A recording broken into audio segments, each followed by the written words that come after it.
Morning of the third day. Savant Ultramarine.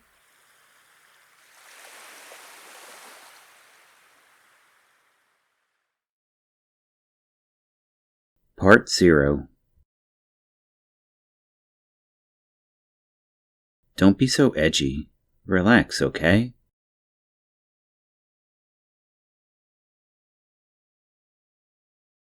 Part 1.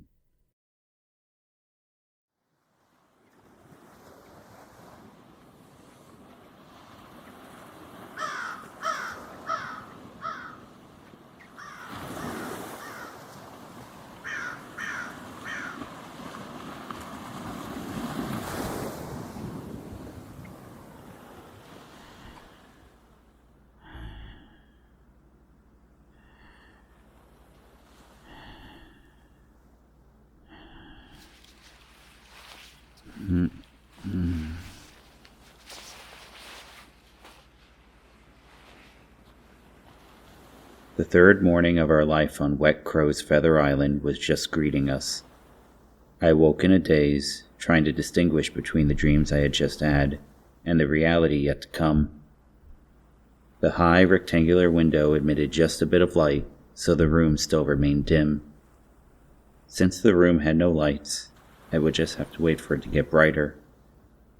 The sun had only just risen, and it was maybe about 6 a.m., judging by my internal clock. I suspect this way of determining the time has no more than a 15-minute margin of error. But even supposing I was an hour off, it's not like it would be a problem. Getting up, I mumbled, and slowly rose from the bed. The room was mostly empty, its only furnishings a chair and a futon. Aside from that, it was completely bare.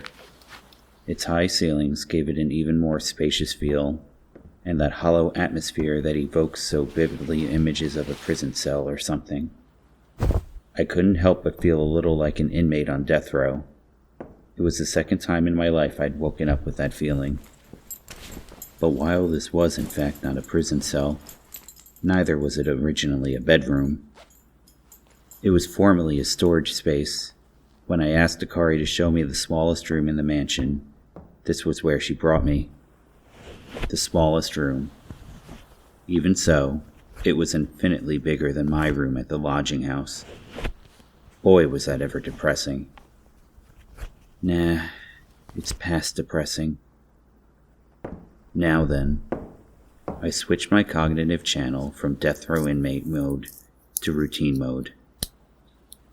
Wondering what time it really was, I glanced at my wristwatch and the LCD screen displayed nothing.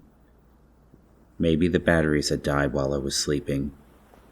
But wait, I changed them just a little while ago. There had to be some other problem. Well, I could always get Kunagisa to fix it. Clearing my sleep-fogged mind, I did a couple of simple stretches and then left the room.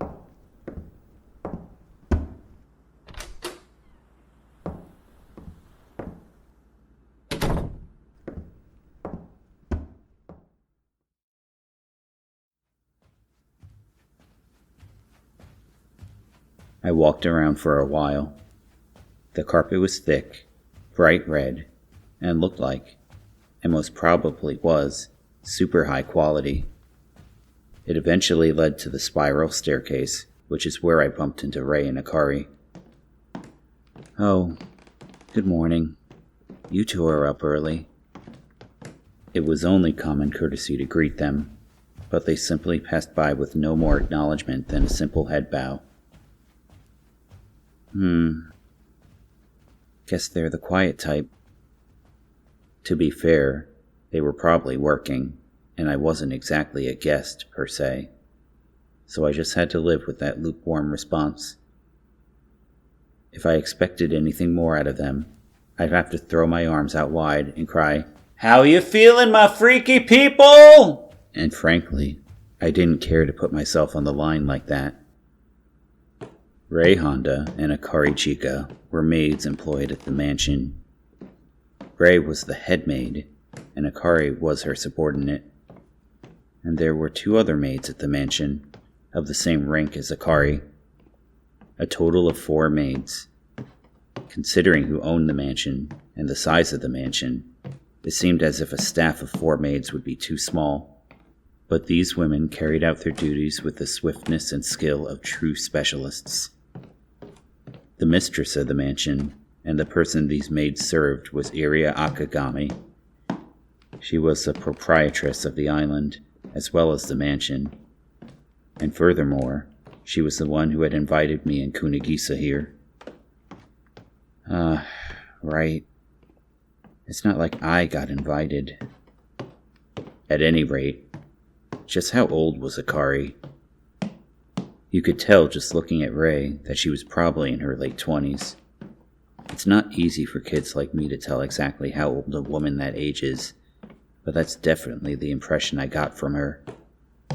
Akari was the real challenge. I didn't think she was younger than me, but still, she looked ridiculously young.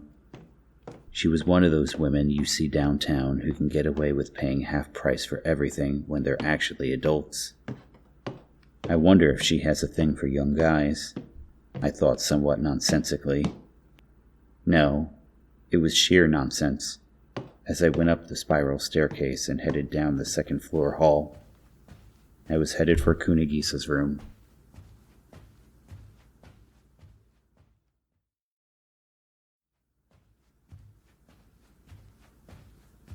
Two days ago, when we arrived at the island, a room of course had been prepared for Kunigisa, but not for me. This was to be expected. Even I had no idea I would be visiting this weird little island until that very morning, when Kunigisa called me. Akari prepared a room for me at the last minute, but I'd politely refused. Why? If you saw what laid beyond the door I was about to open, the reason would be obvious. I knocked once, then went ahead and opened it. The interior was vast. Pure white carpet and pure white wallpaper complemented pure white furniture. Even I knew that white reflects light. Kunigisa was crazy about the color white, so they had decorated this room this way deliberately. In the center of the room was a luxurious sofa and a wooden table. A chandelier hung from the uncomfortably high ceiling. The bed was like something straight out of a movie about royalty set in medieval times. It even had a canopy. Yeah, I'd never get any sleep here. And so I had Akari show me to the storage room on the 1st floor. Meanwhile, Kunigisa, lacking my more delicate sensibilities, lay there drowsily on her pure white sheets. Looking at the enormous antique mechanical clock on her wall, also ever so thoughtfully selected in white, I saw that it was, in fact, a little past 6, just as I guessed. Pondering what to do, I sat on the side of her bed, enjoying the feeling of the thick, fluffy carpet beneath my feet. Kunigisa rolled over. Her eyes opened, just slightly. Oh, Ichan? She spoke my nickname with the usual diminutive. Whether it was because she sensed my presence, she woke up. She pushed her mussed Hawaiian blue hair away from her face and regarded me with sleepy eyes. Oh, Ichan, you came to wake me up? Thank you. Actually, I came here to tuck you in. But what's this? Tomo sleeping at nighttime? That's pretty rare. Or did you just go to bed? If that was the case, I'd have to apologize. She shook her head. I think I slept for 3 hours. 'Cause, yesterday, well, some stuff happened, Ichan. Give me 5 more seconds. Good morning! It's a bright, brisk morning, isn't it? She sat up. her petite little body popping up. Flashing me an ear-to-ear grin, she extended one arm with her palm open, striking an egg pose straight out of the eponymous magazine. Huh? Hey, it's not bright out at all. I don't like this. I like for the sun to be way high up in the sky when I wake up in the morning. You're talking about the afternoon. Either way, that was some good sleep. Ignoring me, she kept on talking. I'm pretty sure I got to bed at 3 a.m. Some really bad stuff happened yesterday, and I just huffed off to bed. You know, 'cause sleep is the best thing when you're feeling really terrible. It's like sleep is the sole salvation God bestowed upon mankind. Now, Ichan? Yeah, Tomo? Stay still for a sec. Without even giving me time to be confused, she hugged me. Or to put it more accurately, she draped herself on me, burdening me with the entirety of her body weight. She rested her tiny head on my right shoulder, with her body stuck together, her slender arms wrapped around my neck. Squeeze. Not that she was heavy. Miss Kunagisa? Recharging. Evidently, she was recharging. Thus, no moving allowed. I gave up on resisting and supported her weight. But hey, what was I? An electrical outlet or something? Looking at Kunagisa, I noticed she had slept with her coat on. As far as I knew, she wore it all the time. Indoors and outdoors, summer and winter. A jet black men's coat. On a girl of Kunagisa's height, the large-sized coat easily touched the floor, but she seemed to be madly in love with it anyway. I had told her millions of times to at least take it off when she was sleeping, but to no avail. One thing was for sure. Tomo Kunagisa did things her own way. In that sense, she was kind of like me. Okay, thanks, she said, and finally let go of me. Battery full. Now, let's go face another day. With a grunt, she got out of bed, blue hair fluttering. She walked over to the computers by the window opposite her bed. They were the 3 computers she had brought from her home in Shirasaki. All 3 were tower models. The 2 on the left and right were of typical size. The one in the middle was exceptionally large. They were all white, of course. I just didn't get why she was so into a color that was so easy to get dirty. The 3 computers were on a U-shaped rack, with a cushiony, swiveling chair in the center. Kunagisa plopped down in the chair and leaned back. That way, she could simultaneously control all 3 computers. But no matter how you counted it up, she still only had 2 hands.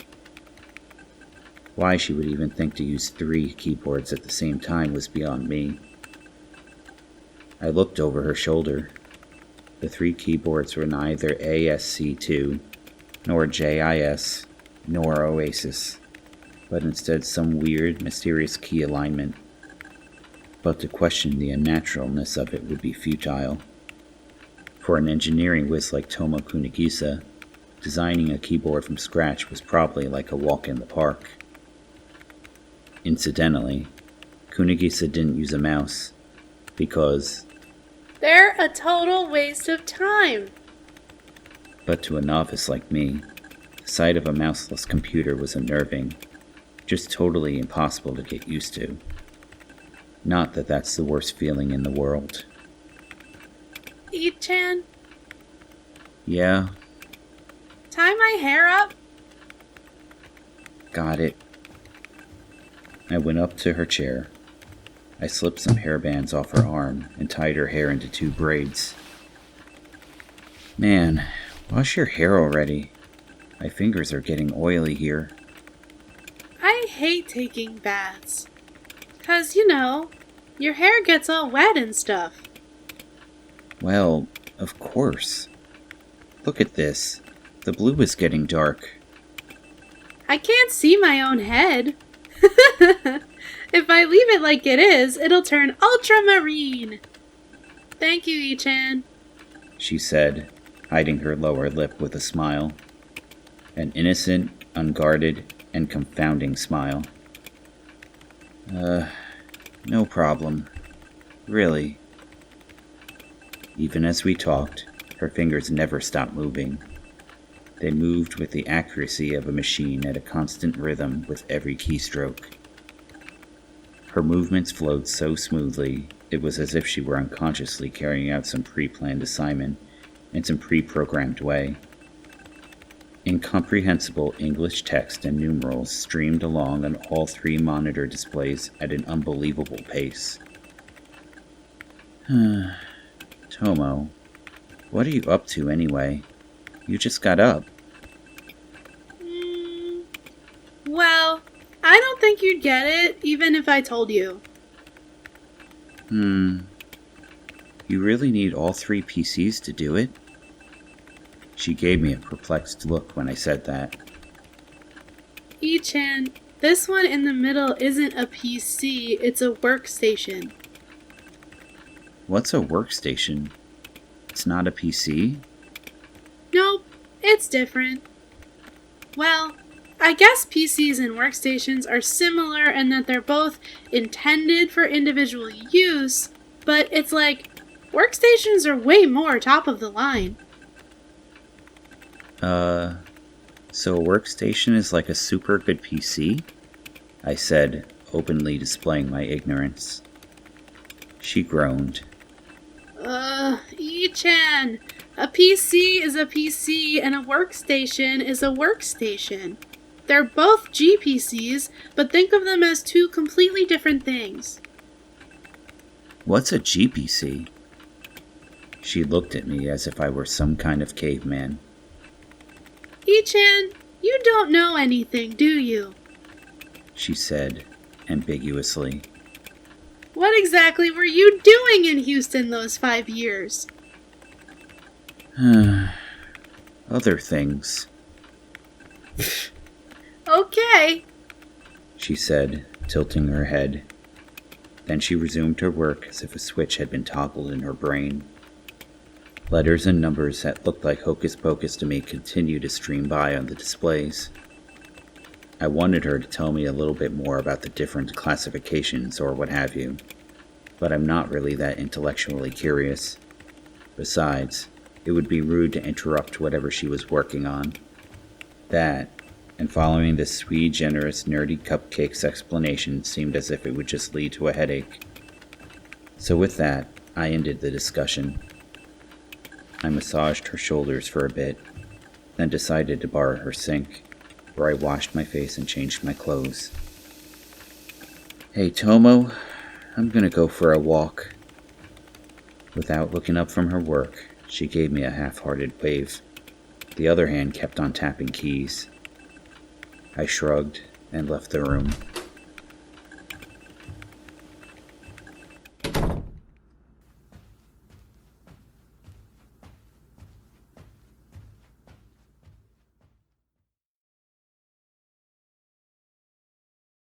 Part 2.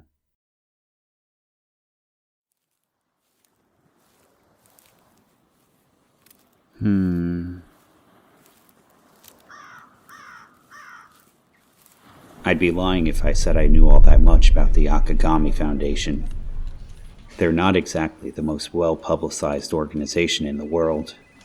Plus, since they mostly operated out of the Kanto region, someone like me, who was born in Kobe, raised in Houston, and living in Kyoto wouldn't know that much about them.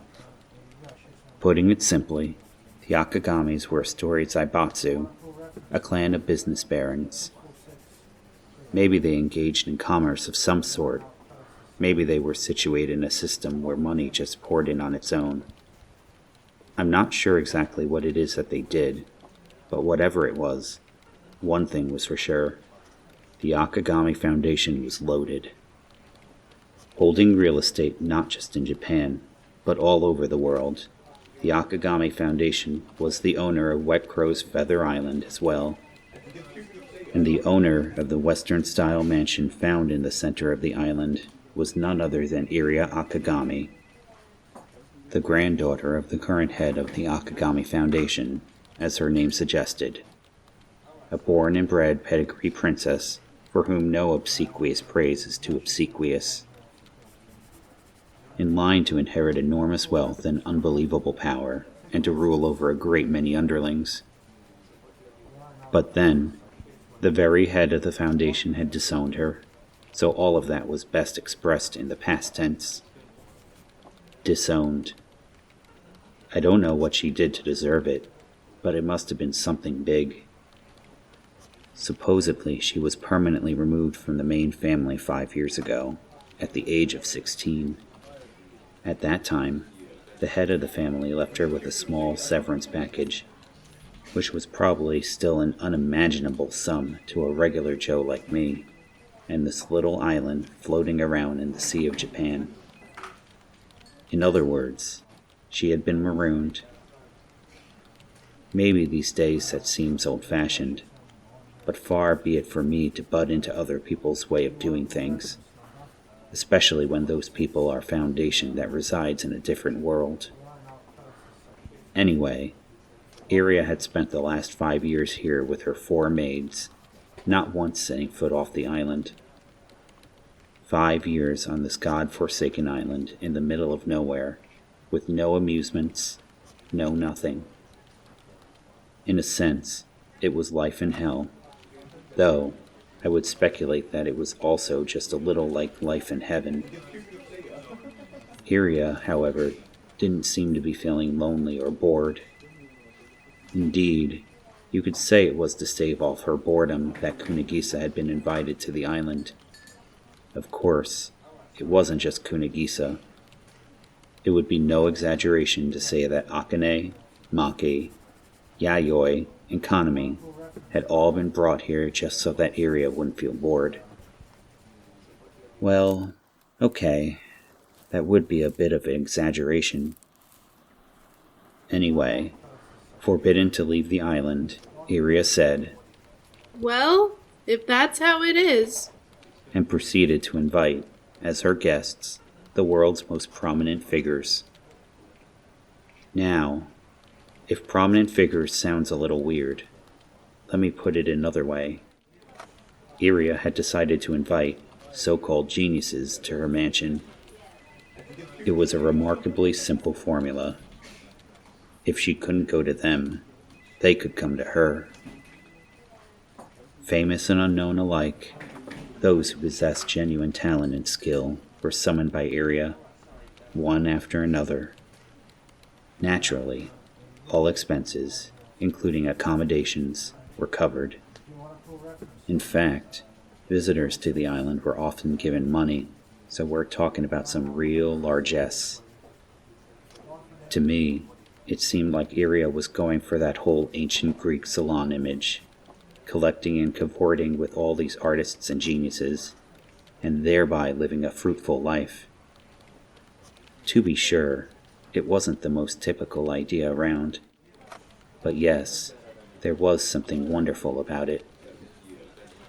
The small, solitary island had nothing apart from the mansion and hills and woods. But maybe that was perfect for world-weary men and women of talent who needed to rest both the body and the mind, and Iria's plan had been a tremendous success.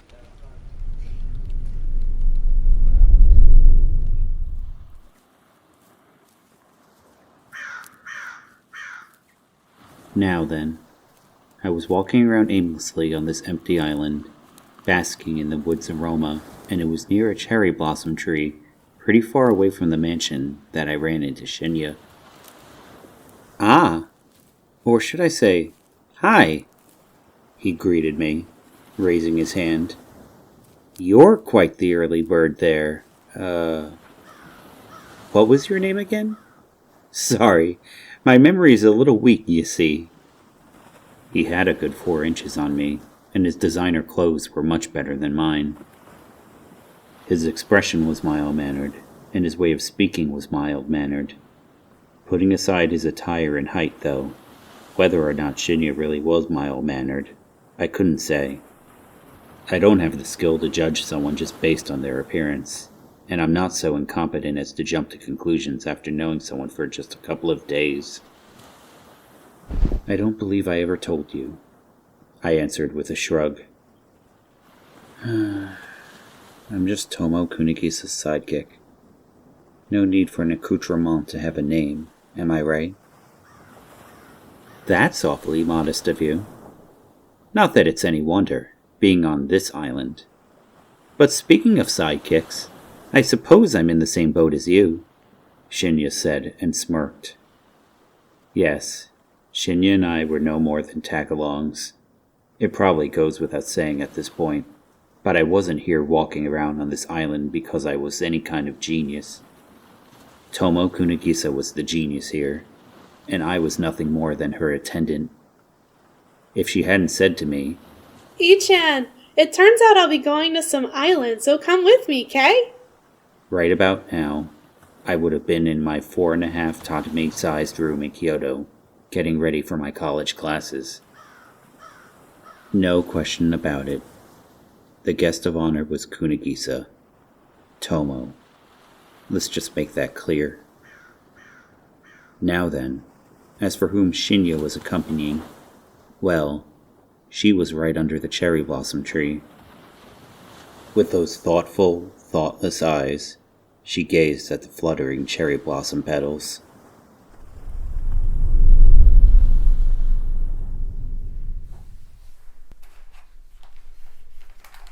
She had blue eyes and golden hair.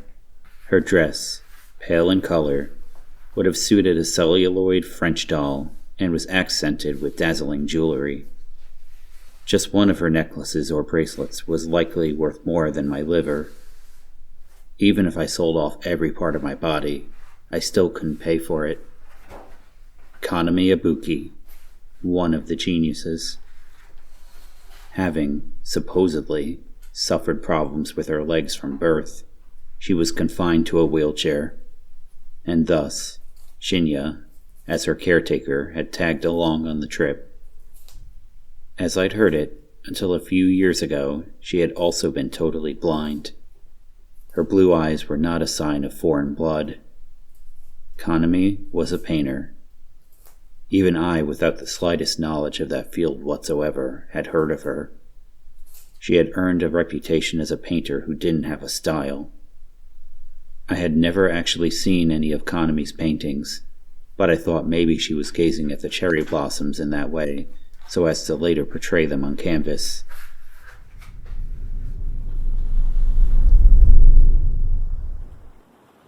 What's she doing? As you can see, she's watching the cherry blossoms. It won't be long before the petals fall. She has a fondness for that moment just before death, if you will. The ephemeral things in life. Most of the trees on this island were evergreens, but for some reason there was one cherry blossom tree. It looked quite old, and the fact that there was only one on this whole island was nothing short of bizarre. Most likely, Iria had transplanted it here. So they say dead bodies are buried under cherry blossom trees, I remarked. How hackneyed.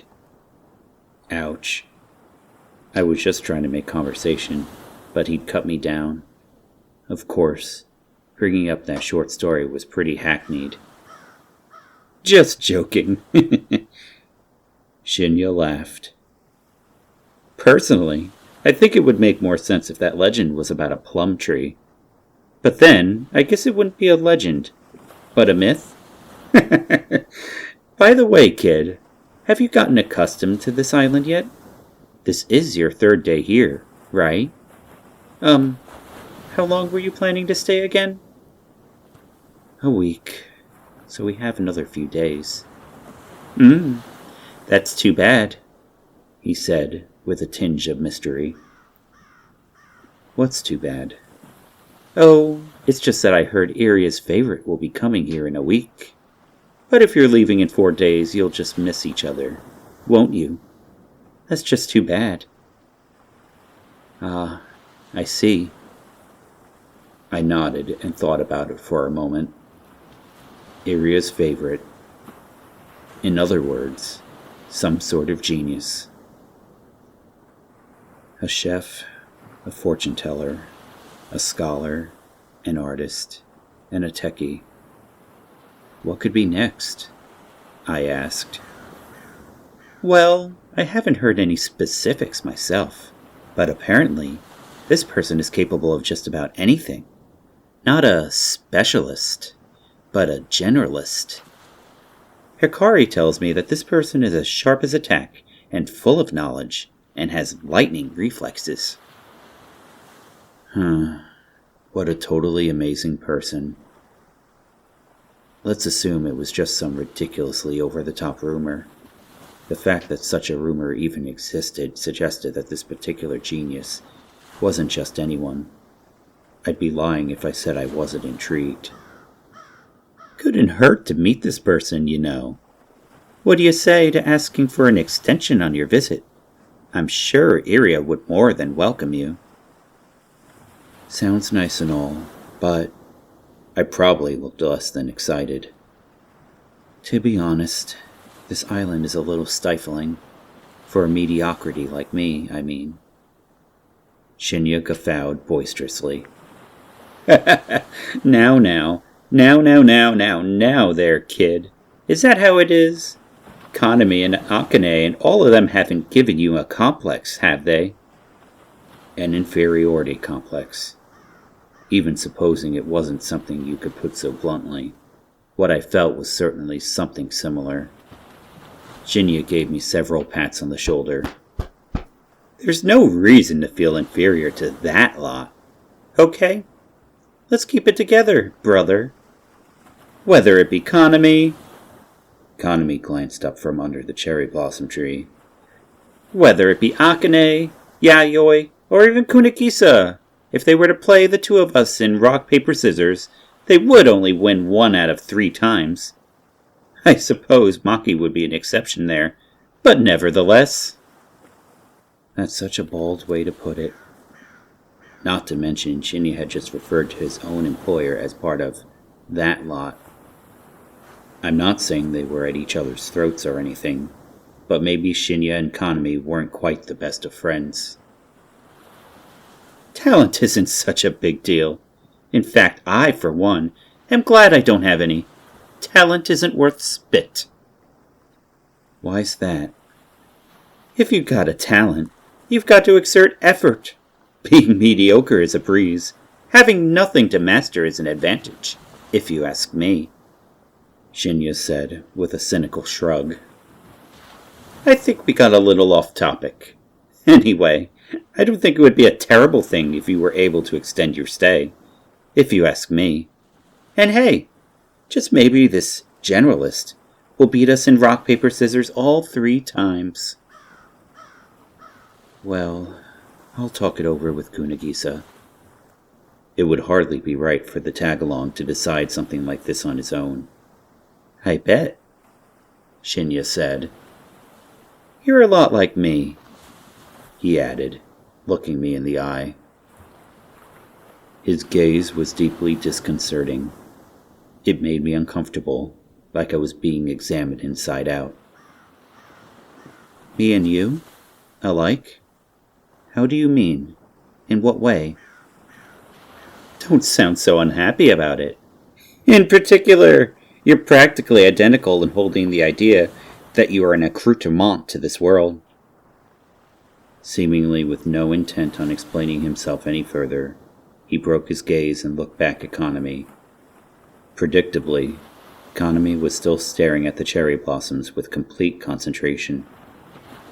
She was surrounded by a sort of transcendence, as if just that one spot was isolated from the rest of the world.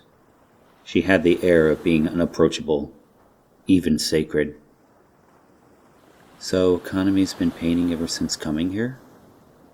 Well, it's more like she came to this island to paint. That's really all she does, after all. I suppose you could say she lives to paint. Can you believe it? He spoke with a tinge of frustration, but if you took his words at face value, it sounded like an incredibly enviable existence. A life where what you want to do and what you have to do are directly connected. It was a way of life I could never even hope for. I, who had discovered neither what I wanted nor what I had to do.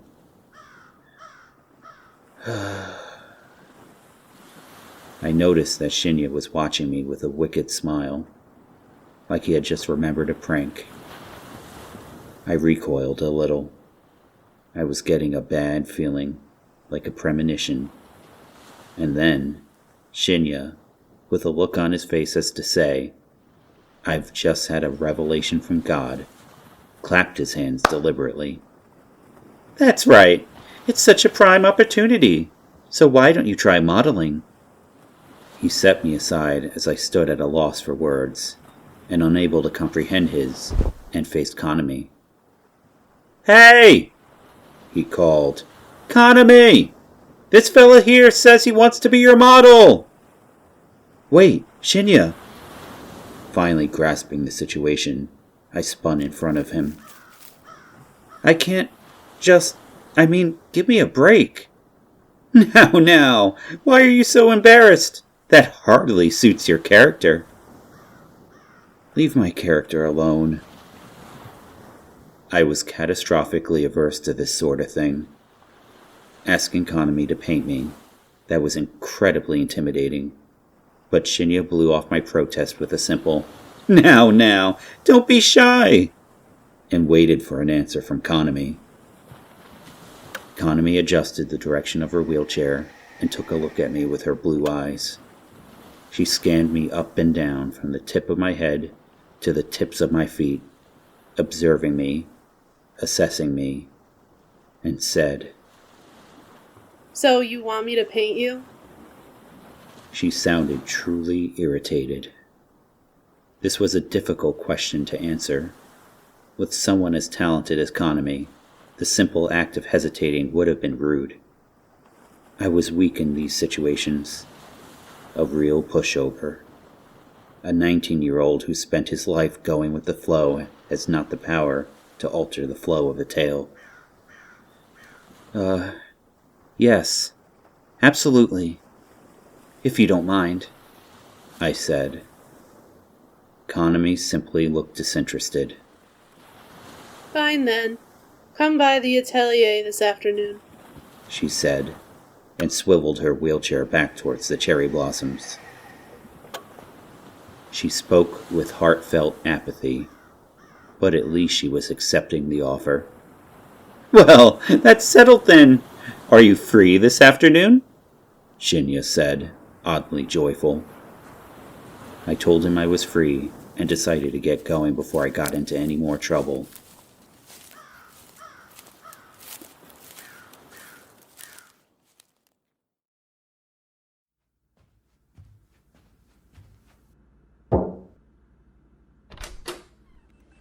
I returned to the mansion and visited Kunagisa's room once again.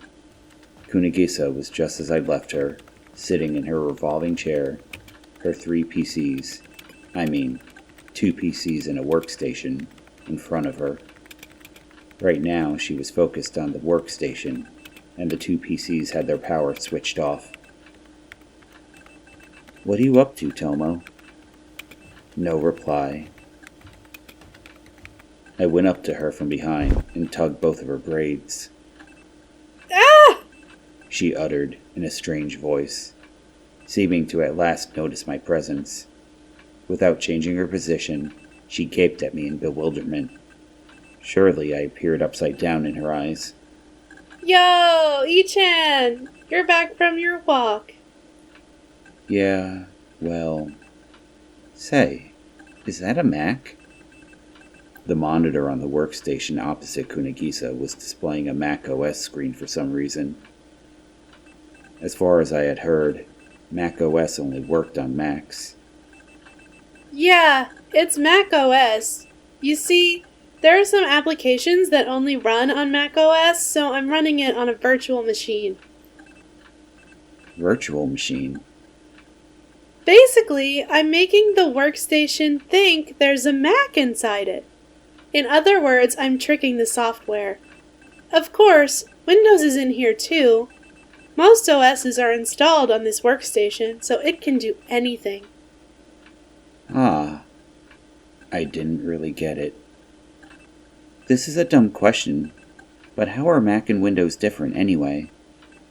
She gave my truly amateurish question a moment's thought. They're different because different people use them, she answered, with an air of precision. Well, yeah, that's true, but... well, forget about that. So, an OS is like the core software, right? I think that's right. So then it's like this computer has multiple personalities? That's a pretty apt simile. So then, that PC, or workstation? What's its core OS? Like, with multiple personalities, you have a main personality, right? Geocide. Never heard of that. Is it like Unix? That's Unix with a U sound. Come on, you studied abroad. You should know not to pronounce the alphabet like Romanized Japanese, Ichan. It makes you sound so stupid.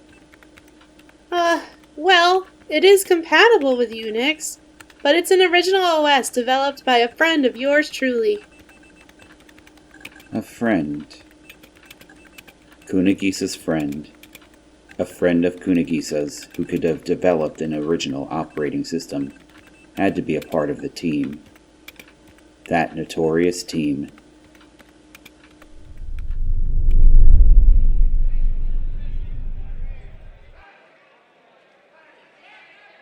Several years back, in the last century, during the time when the Japanese network was still underdeveloped, that group appeared. Or, no, appeared isn't the correct expression. They never for an instant let their visage, nor their shadow, nor even a whiff of them grace the public eye. They never announced their name. Whatever name they had ever been known by had been applied by others.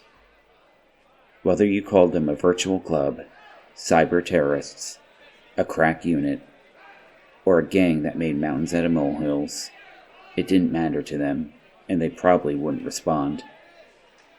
They were completely peerless, species unknown. How many people were there, and just what types of people comprised the team? These things were all shrouded in mystery. And what did they do? Anything. They did anything. That was all you could say about it. They did so much of everything, there was nothing they didn't do. They wreaked havoc, and more havoc. I wasn't in Japan at the time, so I didn't get to see it firsthand. But they say it was such full-on ludicrous havoc that it was practically refreshing, lending no hint as to their motives or aims. Beginning with pure hacking and cracking, they also had their hands in corporate advising and fixer fraud. It's also quietly speculated that back then, they controlled a number of large corporations. But you couldn't say they existed solely as a nuisance. For better or worse, it was thanks to them that the overall level of network technology improved drastically. You could even say they hammered it out. If you looked at it on a micro level, sure there were some losses, but in the big picture, the gains outweighed them tenfold. But of course, the powers that be saw them as little more than pesky law-breaking criminals, and your usual hackers and crackers didn't appreciate the competition. Thus, the team was always despised and pursued. But it was never caught, and without ever revealing exactly what it wanted, sometime last year, suddenly, and without anything in particular having happened, it was never heard from again. It was as though they had just burned out and vanished.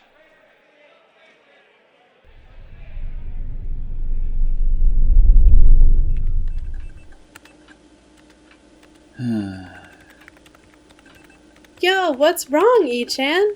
You're quiet all of a sudden. Nah, it's nothing. Kunagisa giggled, her blue hair fluttering. It's nothing. Really. Who would believe that the leader of the unparalleled team, which in a sense had met an anticlimactic end, was this happy-go-lucky girl still in her teens?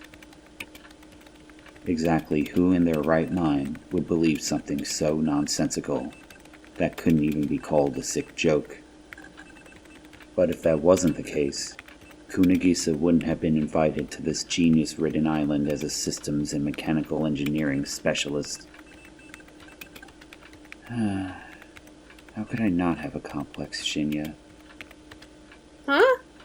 Did you say something? Kunagisa glanced up at me for a moment. Yeah, just nonsense, I replied. So, geocide. Doesn't that mean Earth murder? Yup. Of all the existing OSs, it's probably the most awesome. Geocide as number 1. Even the racist is perfect. Sometimes I think you use difficult words just to tick me off. What's a racist? It's an acronym for reliability, availability, serviceability, integrity, security. But of course, that's in English. She said, a bit irritably. Basically, it means stability. Sure, it requires a high-performance system, but you almost never get errors. Man, that Achan really is a genius. Achan.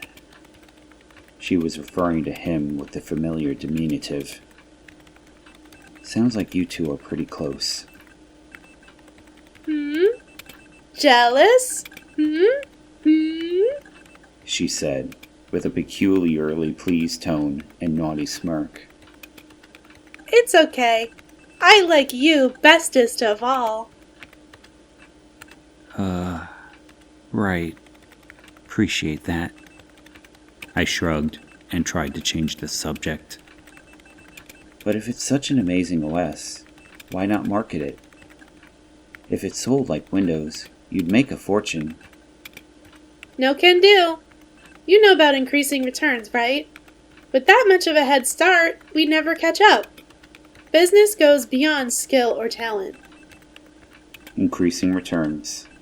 The law of economics that states, the more you have, the more you get. A death knell for the have-nots.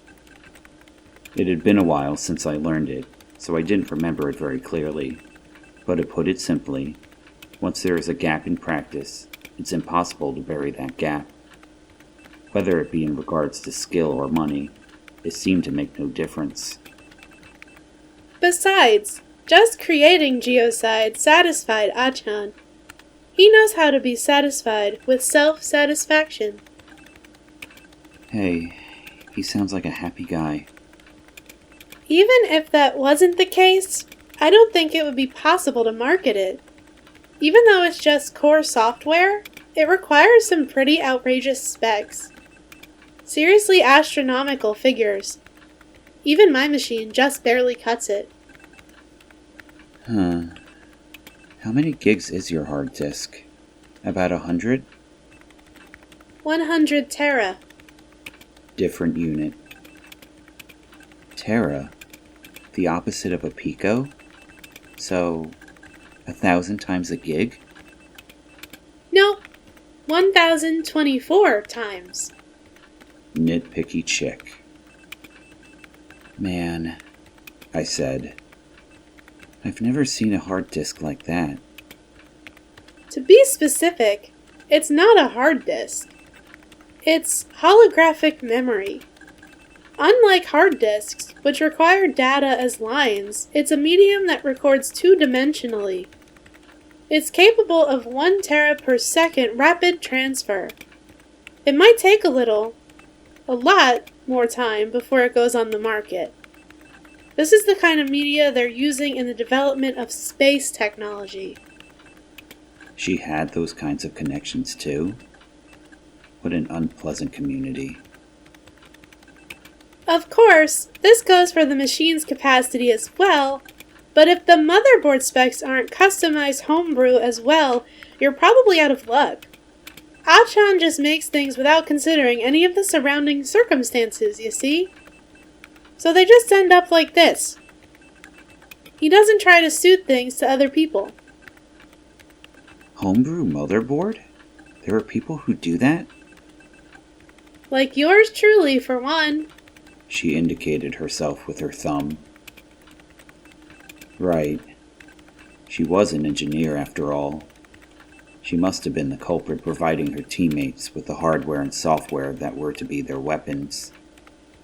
If you thought about it, it was fairly disturbing. It was one thing to develop a seemingly unmarketable OS like that, but to take it and build your own motherboard for it was just plain freakish. Mr. Earth Murder aside, have you ever considered selling this stuff? Like that motherboard you're so proud of. I'm the self-satisfied type, too. How about you, Ichan? I wonder. Regardless of talent or lack thereof, in the end, all people are classified into two groups. Those who pursue, and those who create. My own case notwithstanding, Kunigisa was overwhelmingly the latter. Besides, as far as money is concerned, I've got plenty and then some. I'm not thinking about making any more right now. Ah, no wonder. That was true. Kunigisa wasn't in a lowly position that demanded she go into business at this late date. It wouldn't be much of an exaggeration to say she spent money like it was water. A 19-year-old occupying a high-class, 2-floor condo in Shirasaki and spending money as fast as she could. I didn't know how many people out there had more money than Kunigisa, but surely few individuals spent as much. Between the Akagami Foundation and the Kunigisa family, to say who held the greater power was beyond the realm of my cogitative capabilities. But either way, what was certain was that they possessed enough of a fortune to enjoy the best things in life, and still get back change over 9 to the 9th power to the power of 9 lives. Speaking of which, Kunigisa resembled the mistress of this island, Iria, in that she too was semi-disowned by the main family. Perhaps they were similar people. In the 3 days I had spent on the island, signs pointed to the contrary. But, well, they were both eccentric, that was for sure. So much so that it would have been impossible for them to blend in or serve as organization people. Surely that's how it was. In which case, this island, the meaning of this so-called island of wet crow's feathers. Kunigisa returned to her typing. I'm gonna go have breakfast, I told her. What about you? No thanks. Not hungry. It's mating season. Ichan, go ahead on your own. Eat for me too.